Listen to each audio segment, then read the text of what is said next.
Hola, mi nombre es Ana Divona Rivera Luna, de la carrera médico cirujano del grupo 1030, materia embriología, y voy a hablar sobre el crecimiento y desarrollo. Bueno, comenzaremos hablando sobre la fecundación. Para que se produzca la fecundación, la mujer tiene que estar en el periodo de ovulación. La ovulación ocurre cuando un óvulo se desprende de uno de los ovarios y va hacia la mitad del ciclo menstrual. Si en este preciso momento un espermatozoide se encuentra con el óvulo en las trompas de falopio, se puede producir la fecundación. El cigoto es la célula resultante de la unión del espermatozoide con el óvulo. Es una estructura celular que posee toda la información genética necesaria para desarrollarse y convertirse en un bebé. En la fecundación ya queda determinado el sexo del bebé. El óvulo solo tiene un cromosoma X, pero el espermatozoide tiene cromosomas X o Y. Dependiendo del cromosoma que aporte el espermatozoide, el bebé será niño o niña. Cromosoma X y cromosoma X es resultado de niña, cromosoma X y cromosoma Y es resultado de niño. Bueno, ¿qué se obtiene con la fecundación?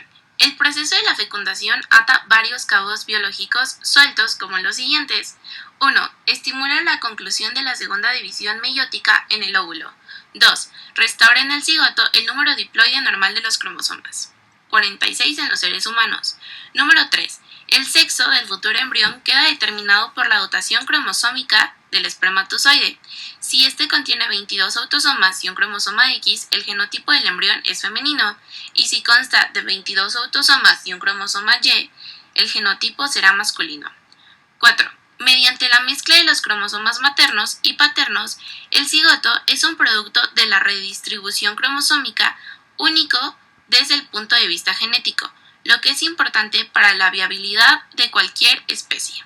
Y número 5. El proceso de la fecundación produce la activación metabólica del óvulo, un fenómeno necesario para que se produzca la segmentación y el desarrollo embrionario subsiguiente. Bueno, vamos a hablar sobre la implantación embrionaria. La ovulación se desencadena por un pico de LH y FSH en la sangre.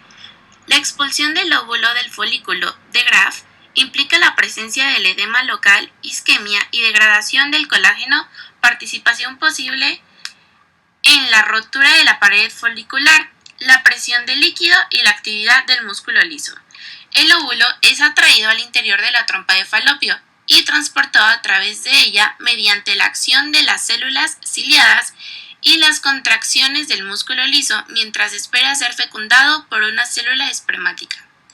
El transporte de los espermatozoides por el tracto reproductor del varón se realiza mediante su salida lenta desde los túbulos seminíferos, su maduración en el epidídimo y su expulsión rápida en la eyaculación, donde se junta con las secciones de la próstata y las vesículas seminales para formar el semen.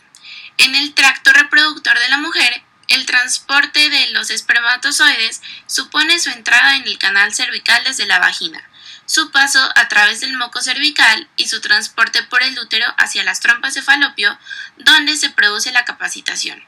El encuentro entre el óvulo y los espermatozoides suele ocurrir en el tercio superior de la trompa de falopio. El proceso de la fecundación consta de varios fenómenos secuenciales. El primero es la penetración de la corona radiada, de ahí la adhesión a la zona pelúcida. En tercer lugar, la reacción acrosómica y penetración de la zona pelúcida. En cuarto lugar, la unión y fusión del espermatozoide y el óvulo. En el quinto, la evitación de la poliespermia.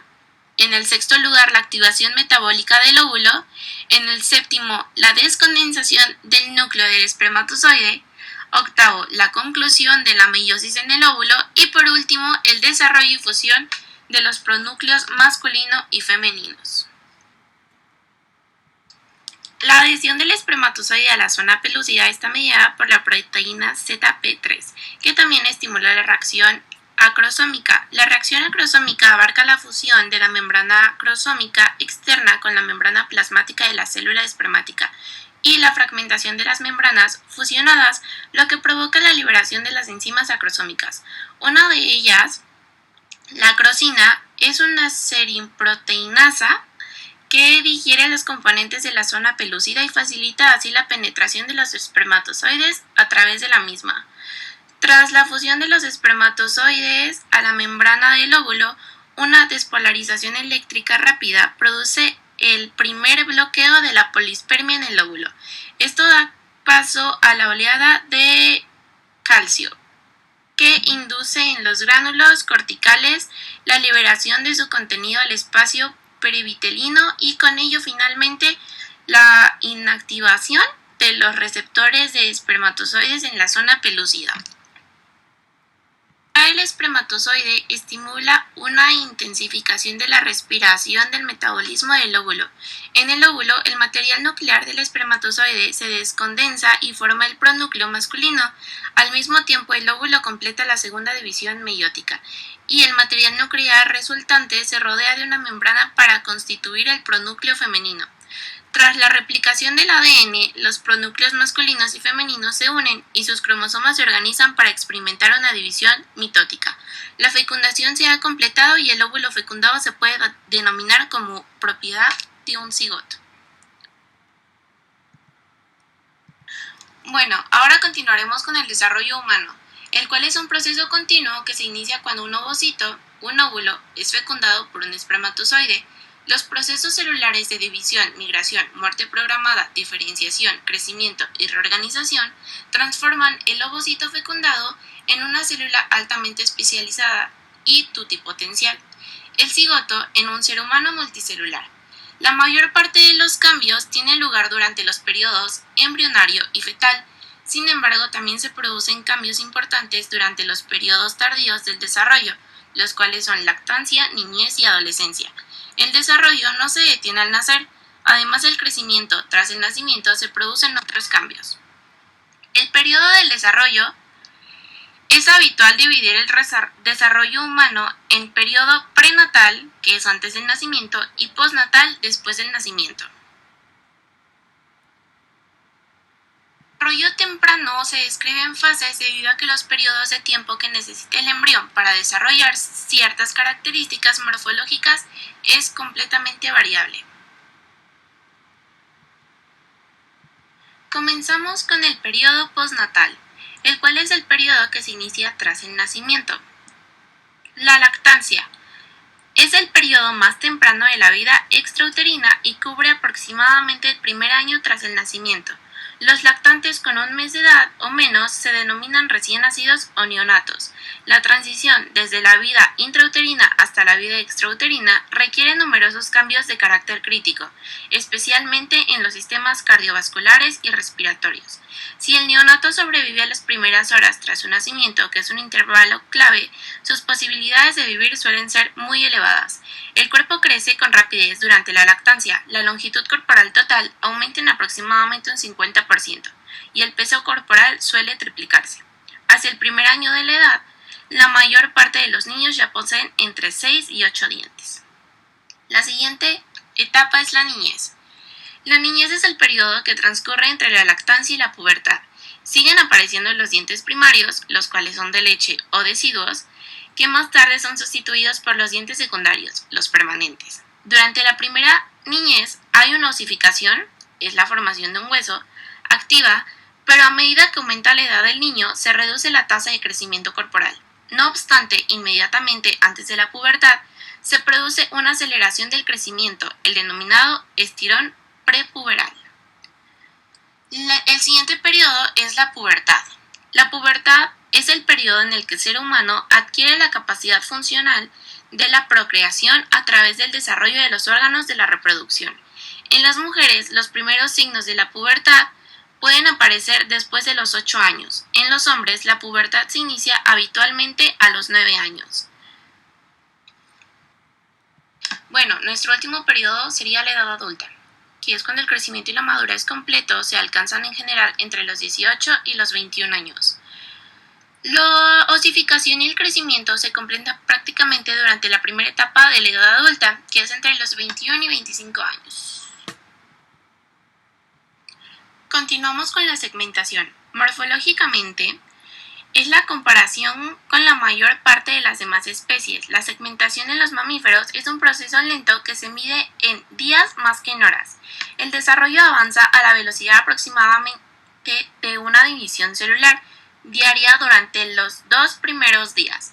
Después del estadio de 2 células, la segmentación de los mamíferos es asíncrona, ya que una de las 2 células, un blastómera, se divide para dar lugar a un embrión de 3 células. Cuando el embrión consta de unas 16 células, se denomina mórula, derivado de la palabra latina que significa mora.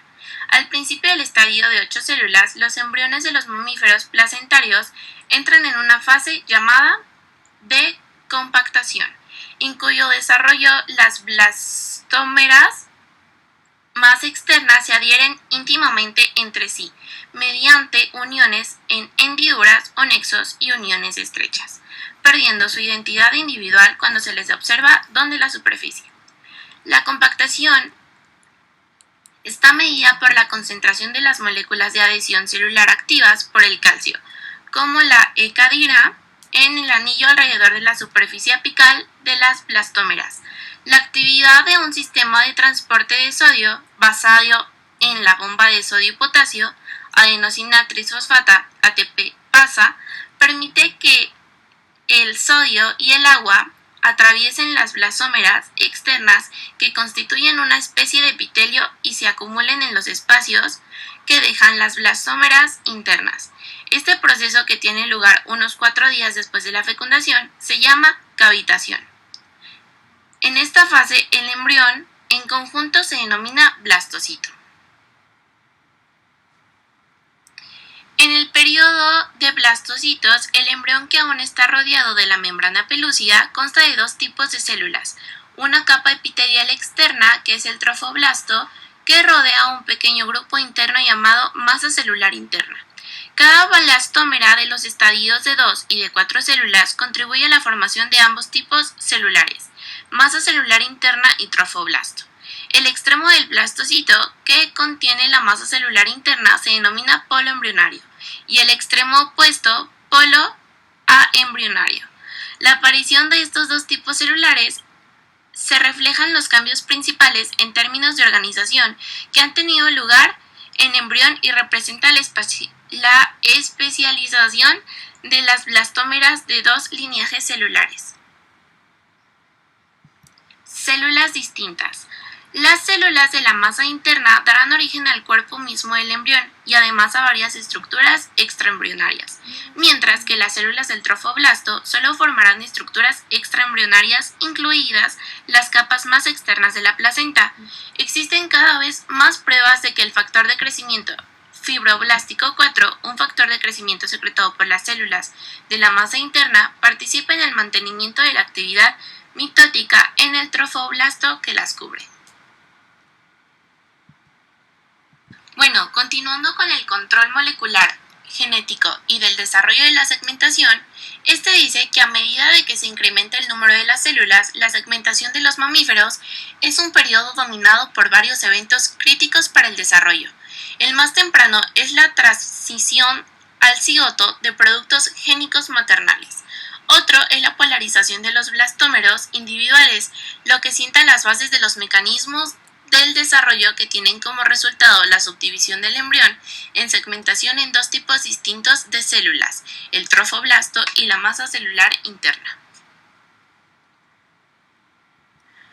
Como consecuencia de la falta de un almacenamiento masivo de ribosomas y ARN maternos durante la ovogénesis, el embrión de los mamíferos en desarrollo ha de contar con la activación de los productos génicos embrionarios en una etapa muy temprana.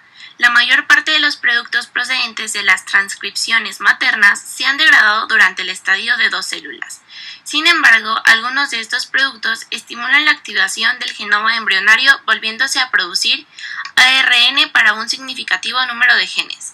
Durante el tiempo en el que la segmentación ha avanzado en el estadio de 4 células, no parece observarse una transición brusca entre la cese de la dependencia de los productos génicos puramente maternos y el inicio de la transcripción del genoma embrionario. Algunos productos génicos paternos, como los iformas, aparecen en el embrión muy pronto, mientras los ARN-M maternos de la actina y las histonas siguen siendo utilizados para la producción de las proteínas correspondientes. Como indicación de hasta algún punto en estas primeras etapas, el embrión depende de sus propios productos génicos. El desarrollo no sigue pase de la fase de 2 células si se inhibe la transcripción del ARN-M.